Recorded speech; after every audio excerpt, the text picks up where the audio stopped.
এই সরকারের মেয়াদ নিয়ে একটা আলোচনা আছে। এই সরকারের নামের মধ্যেই কিন্তু আছে অন্তর্বর্তী কথাটা, এবং অন্তর্বর্তীকালীন সময়টা চাইলেও কিন্তু বেশি করা সম্ভব না, এটা একটা। আর একটা হলো যে দেখেন এই তিনটা দলের মধ্যে দেখেন চাইলে বেশি করা সম্ভব না তা না, চাইলে তো জোরের উপরে আপনি অনেক কিছু করতে পারেন, জোরের পরিণতি তো আমরা সেটা ঝুঁকিপূর্ণ।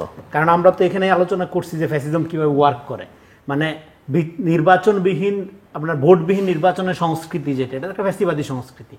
তো আপনি অভ্যুত্থানের পরের শক্তি, আপনি অভ্যুত্থানের পরের গঠিত একটি সরকার, তাহলে আপনি কেন সেই নীতিতে যাবেন? হ্যাঁ, তো আপনার এটা সুযোগ নাই আর কি।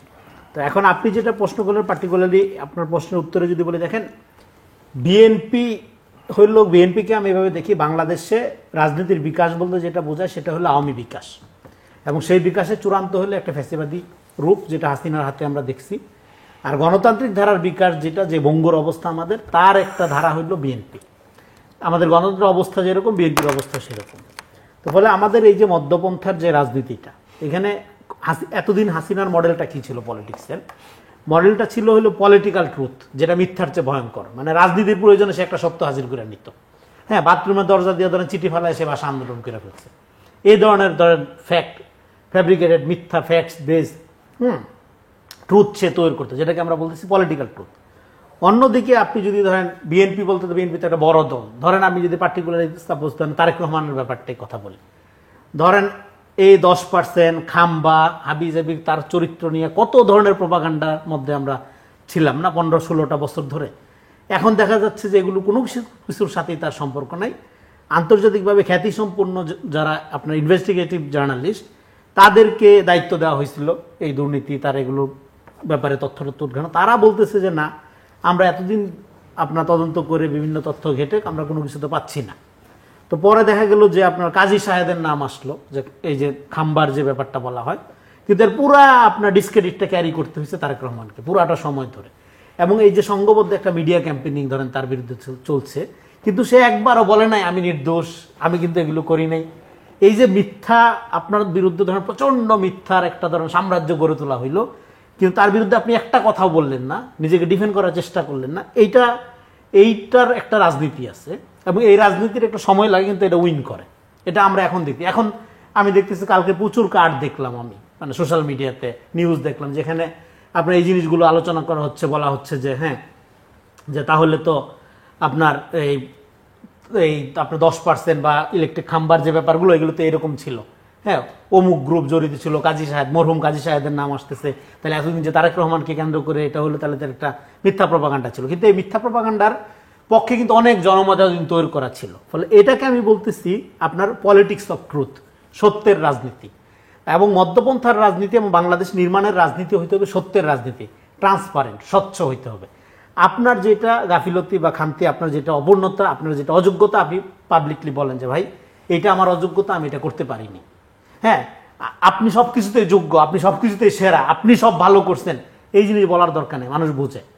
এবং জনগণকে বোকা মনে না করা।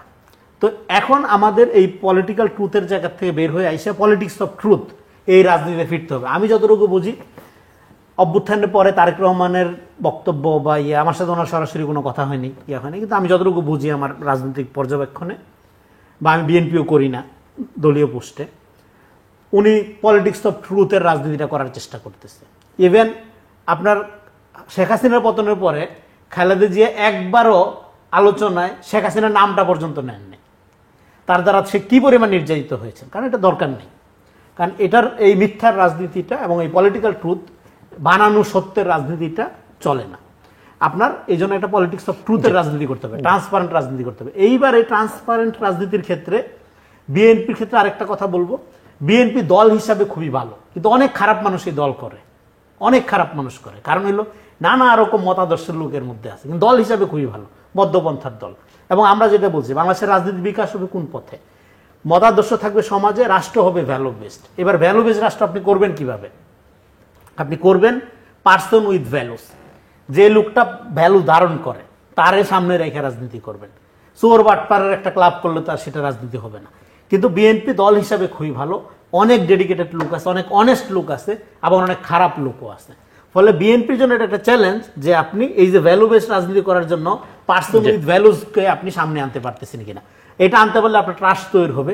এবার অন্য দলগুলো সংক্ষেপে বলি, খুবই সংক্ষেপে। এবার জামাতের ক্ষেত্রে প্রবলেম হলো জামাত রাজনীতিতে যদি 2 কদম আগায় 4 কদম পিছায়।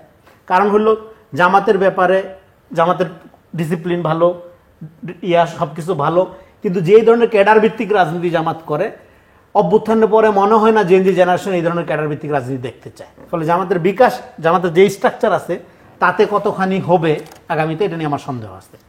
আর এনসিপি হইলো, ধরেন এনসিপি হইলো একটা, এনসিপি যদি শুধু বিএনপির রাজনীতিটাই করে, মানে বাংলাদেশ তো মধ্যপন্থা রাজনীতি করতে হবে, কারণ গ্লোবাল হিসাব টিসাব সবকিছু মিলাইয়া।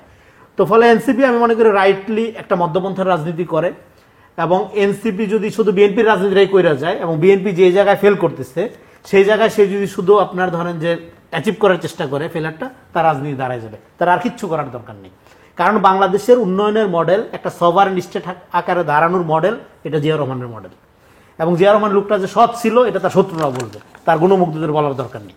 তো ফলে আপনাকে ওই জায়গায় প্রথমত পার্সোনাল অনেস্টি, ইন্টিগ্রিটি এবং ট্রান্সপারেন্সি, এই জায়গাটা আপনি যদি এনশিওর করতে পারেন একটা পার্টির মধ্যে, হ্যাঁ, এখন ধরেন আপনার পার্টির শেষ কথা আপনি বলেছেন, কিন্তু লক্ষণ আছে তাদের মধ্যে। সে আমি তো আশা করব অভ্যুত্থানের পরে আপনার রাজনীতি করে একটা রাজনীতি দল গঠন করেছেন, ওয়েলকাম। তো কিন্তু আপনাকে তো সেই রাজনীতিটা করতে পারতে হবে। সেই রাজনীতিটা করতে যদি না পারেন তাহলে আপনি নতুন বন্দোবস্ত, নতুন কথা এগুলো বলে লাভ নেই। হ্যাঁ, আপনাকে বাংলাদেশের রাজনীতির বিকাশ হবে কোন পথে সেটা আমি বলার চেষ্টা করলাম। বিকাশ হবে পলিটিক্স অফ ট্রুথ, সত্যের রাজনীতিটা করতে হবে। পলিটিক্যাল ট্রুথ বানানোর দরকার নেই, বয়ান বানানোর দরকার নেই। এবং রাজনৈতিক নেতারা যখন বয়ান বানায় সেটা অলওয়েজ তার রাজনীতিকে আপনার ধরেন যে প্রমোট করার জন্য মিথ্যা বয়ানই বানায়। ফলে এই ধরনের নন পার্টিজান, পলিটিক্যাল নন পার্টিজান লোকজন যে কথাগুলো বলবেন, হ্যাঁ, এবং পার্সোনাল অনেস্টি যাদের আছে তাদের দিক থেকে আমাদের শুনতে হবে তারা কি বলেন। হ্যাঁ।